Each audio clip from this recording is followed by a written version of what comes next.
Artıq böyümüsən. Bundan sonra sənin ürəyin nə istəyir, avton sənə hər şey verəcək. Maşın, ev, pul, aviasiyazdan bilet. 1-2 milyon da götürürsən, get şellə. Ciddi sən ata, zarafat eləmirsən? Evet, zarafat eləyirəm. Bu nə də? Işıqlar yanır, kondisioner yanır, milyona mən güc. Salam! Hansı yuvan quşusuz? Məhəmməd, 26 yaşın var, nədən utanırsan? Yaxınlaş denən ki, salam xanım, tanış olmaq olar. Və salam da. Getdik. Salat tanış, xanım olmaq olar. Mənim 12 yaşım olanda mənə birinci velosipedimi almışdın.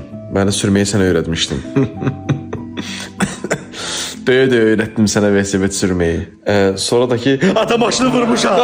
Maşın sağ tərəfi yoxdur, it günündədir maşın. Ay Allah, neynəmsən sən? Arxa qapısını yolda düşüb, tapa bilmədim artıq.